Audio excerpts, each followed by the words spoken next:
What's happening, people? It's the homie Smitster 400, one half of Straight Off the Ave. Shout out my co-host, Mr. Dubbins, and this is Smitster Reacts. Shout out to all the subscribers. Welcome back.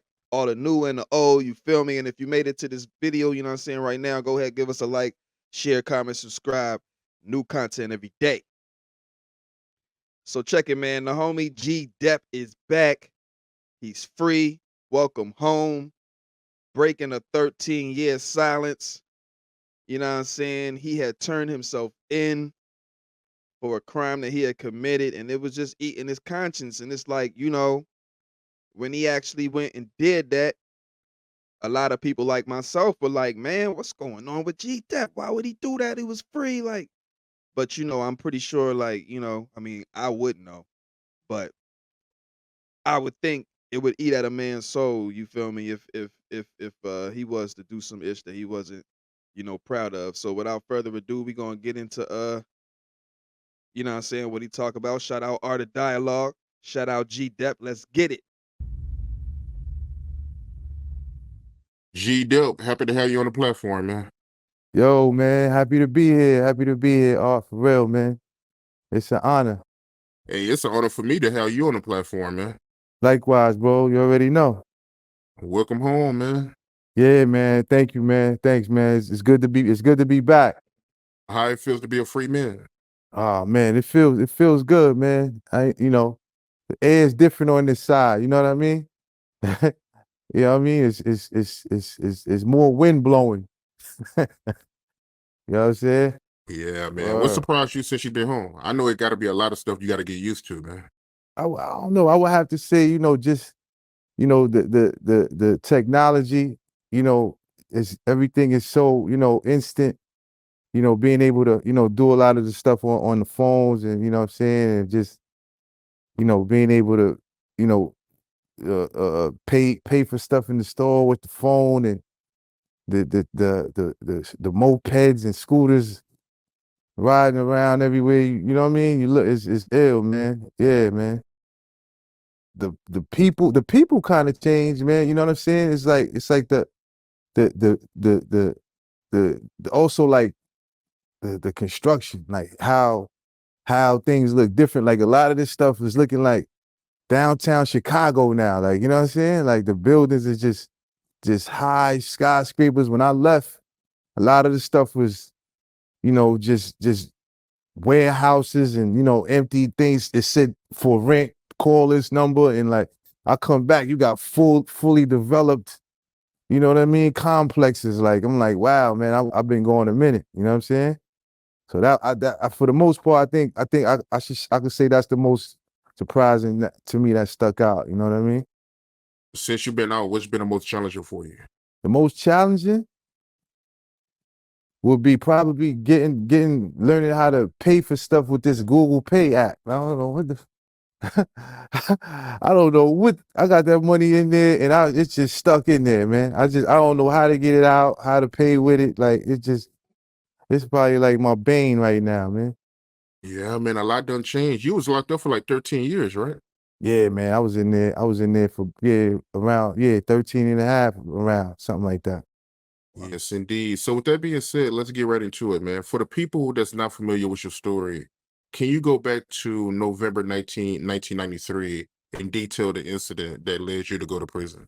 Well, for those that don't know, you know what I'm saying, what happened, I turned myself in 2010 for something that happened. I killed a man in in 1999, and it had, 1993, you know, and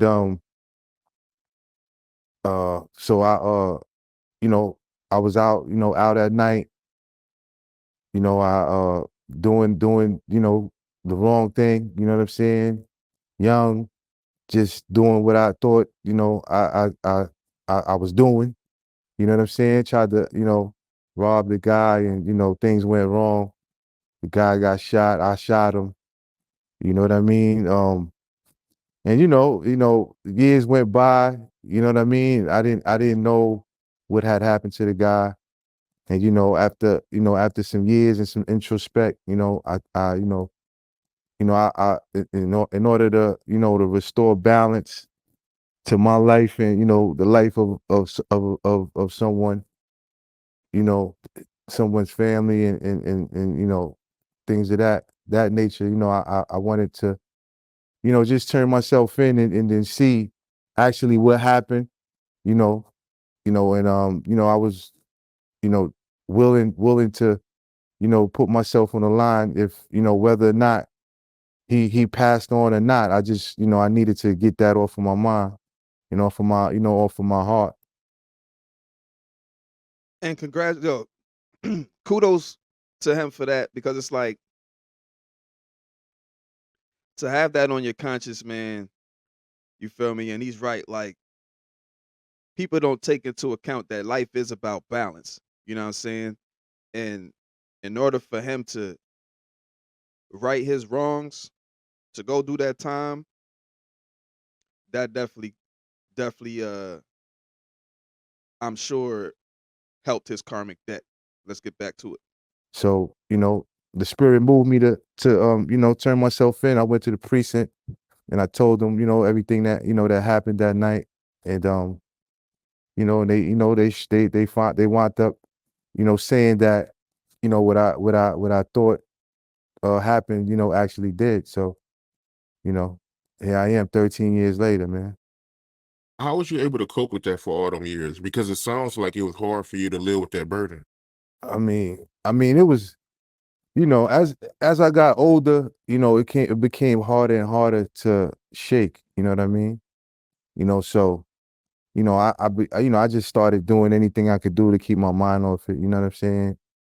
You know, you know, pleasure, drugs, you know what I'm saying? Just blatant, you know, forgetfulness, you know what I mean? But I always, it always, came back around to the fact that, I was living a certain life that I felt was a blessing, So, me living, my life with my children, my family, for the most part, how life will wake you up in the morning and show you how beautiful it is, and it would always get back to me like, man, this man, he might have had a family, he might have had children, he might have had, you know what I'm saying, all of the things that I'm partaking in. So it became more and more apparent that I had did something wrong, you know what I mean?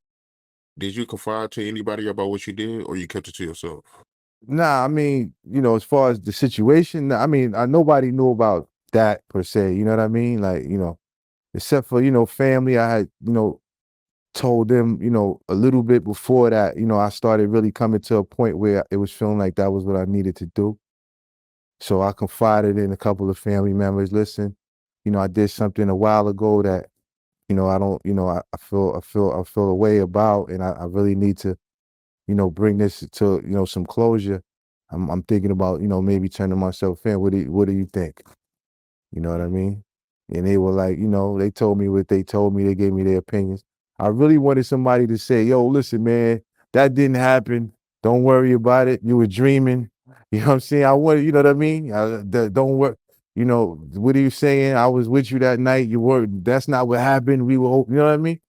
It was, but that's not what happened. I knew what happened, so, after a while, like I said, nobody knew that I was gonna turn myself in. You know what I mean? That night, I just went and did that. Yeah, I know that had to feel good to get that burden off your shoulders. Yeah, it actually did, man. You know, at that point, you feel, it's like, it's not in your hands anymore. It's all for you. It was never in my hands. It was always gonna be what it was gonna be. But at that point, it wasn't my burden alone, to bear. Like, it was something that I was gonna get, you know, uh, resolved somewhat, so to speak. I still gotta deal with what I've done, you know what I mean? But, it's different now though. You know what I mean? because it's not a secret.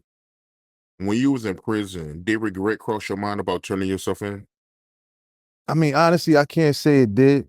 Like, I really felt like, it was like, because I always saw nothing but affirmation for that.